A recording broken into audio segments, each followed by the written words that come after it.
गेल्या काही दिवसांपासून सोशल मीडियावरती पनीरबद्दलच्या अनेक चर्चा सुरू आहेत. सध्या बाजारात मिळणाऱ्या पनीरमध्ये भेसळ आहे की ते खरं पनीरच नाहीये हे ओळखणं खूप अवघड झालंय. पण काळजी करू नका, कारण बाजारापेक्षा पण सॉफ्ट आणि मलाईदार आणि ताजं पनीर घरीच कसं बनवायचं ते आज आपण बघणार आहोत. फक्त 7 ते 8 मिनिटांचा व्हिडिओ असणार आहे. पनीर सॉफ्ट होण्यापासून तर स्टोअर करण्यापर्यंतच्या सगळ्या टिप्स या व्हिडिओमध्ये असणार आहे. त्यामुळे व्हिडिओ पूर्ण बघा आणि माझ्या चॅनेलवरती नवीन असाल तर चॅनेलला नक्की सबस्क्राईब करा.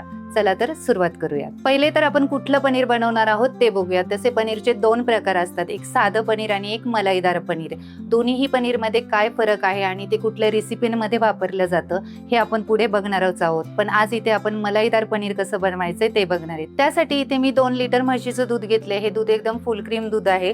त्यानंतर 4 चमचे आपल्याला व्हिनेगर लागणार आहे. व्हिनेगर जर नसेल तर इथे तुम्ही लिंबाचा रस वापरला तरी चालेल आणि थोडंसं पाणी लागणार आहे. बस एवढंच साहित्य आपल्याला लागणार आहे. आता हे दूध आपल्याला फाडून घ्यायचे, त्यासाठी मी हे गॅसवरती ठेवून घेते. सारखं हलवत त्याला एक उकळी आणायची आणि एक उकळी येऊपर्यंतच हे दूध आपल्याला गरम करायचे. अशी एक उकळी आली की गॅस बंद करायचा आणि 1 मिनिटासाठी याला पुन्हा असंच हलवत राहायचे. 1-2 मिनिट असं हलवून झालं की आपल्याला यामध्ये व्हिनेगर टाकून घ्यायचे. पण व्हिनेगर टाकताना पण ते डायरेक्ट दुधामध्ये टाकायचं नाहीये, त्यामुळे पनीर कडक बनतं, सॉफ्ट बनत नाही. त्यामुळे पहिले ते पाण्यामध्ये डायल्यूट करायचे. या 4 चमचे व्हिनेगरमध्ये मी थोडंसं पाणी टाकून घेते. अंदाजे अर्धा कप पाणी टाकलंय मी याच्यात.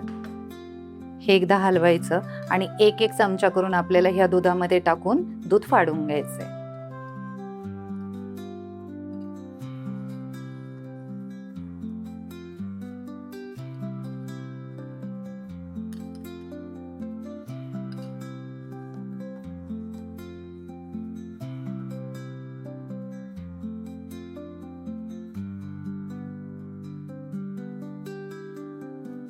थोडं थोडं करून हे व्हिनेगर यात टाकून झालं की असं पिवळं पाणी एका साईडला निघालं की समजायचं आपलं पनीर होण्यासाठी हे मिश्रण रेडी झालंय. हे तयार झालेलं मिश्रण आपल्याला चाळून घ्यायचंय. त्यासाठी मी इथे एक पातेलं घेतलंय, खाली चाळणी घेतलीये आणि ह्या चाळणीवरती आपल्याला एक पांढरा शुभ्र कॉटनचा कपडा अंथरून घ्यायचा आहे आणि ह्या कपड्यावरती हे सगळं दूध आपल्याला गाळून घ्यायचं.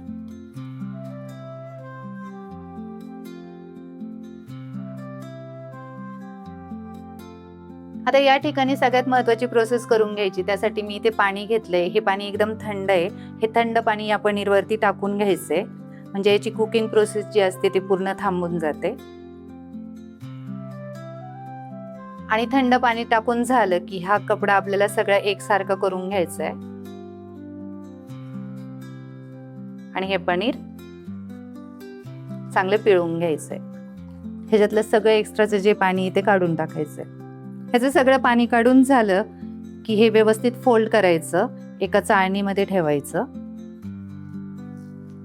थोडंसं दाबून घ्यायचं आणि एक ताट त्याच्यावरती पालथं टाकून एक वजन त्याच्यावरती ठेवून द्यायचंय. त्याच्यासाठी मी इथे एक बत्ता घेतलाय.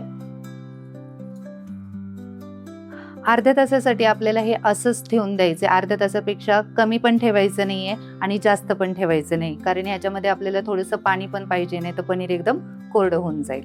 तर आपलं पनीर सेट होते तोपर्यंत आपण साधं पनीर आणि मलाईदार पनीर यामध्ये काय फरक आहे तो बघूयात.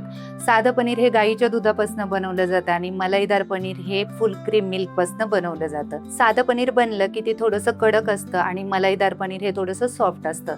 त्यामुळे बिर्याणी किंवा टिक्क्याचे कुठलेही प्रकार करायचे असले की त्या ठिकाणी साधं पनीर वापरलं जातं आणि भाजी किंवा स्वीटचे कुठलेही पदार्थ बनवायचे असले तर हे मलाईदार पनीर इथे वापरलं जातं. इथे अर्धा तास झालाय. बघूयात आपलं पनीर कसं सेट झालंय ते.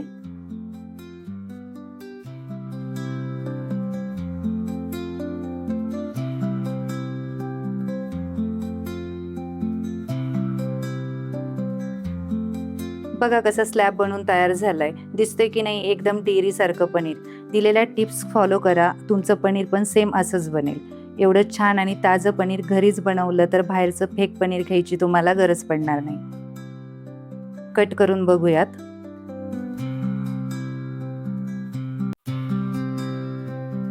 बघा किती सॉफ्ट झाले. तर तयार झालंय आपलं मलाईदार सॉफ्ट पनीर. हे पनीर बनून तयार झालं की आपल्याला जर स्टोअर करायचं असेल तर एक काचेचा बाउल घ्यायचा, त्यामध्ये पाणी टाकायचं आणि पाण्यामध्ये हे पनीर ठेवून द्यायचं आणि झाकण लावून आपल्याला फ्रीजमध्ये खालीच ठेवायचं. हे 8 दिवसांसाठी पण चांगलं राहतं. फक्त 2 दिवसांनी ह्याचं पाणी चेंज करायचं. तर बनलंय ना एकदम मार्केटसारखं आपलं पनीर. त्यामुळे भरपूर प्रोटीन असलेलं हे पनीर तुमच्या मुलांसाठी तुम्ही नक्कीच घरी करून बघा. कसं झालं ते कमेंट करून सांगा. व्हिडिओ आवडला असेल तर व्हिडिओला लाईक करा, तुमच्या फॅमिली फ्रेंड्ससोबत शेअर करा आणि माझ्या चॅनेलवरती नवीन असाल तर चॅनेलला नक्की सबस्क्राईब करा. पुन्हा भेटूयात अशाच नवीन रेसिपींसोबत. तोपर्यंत धन्यवाद.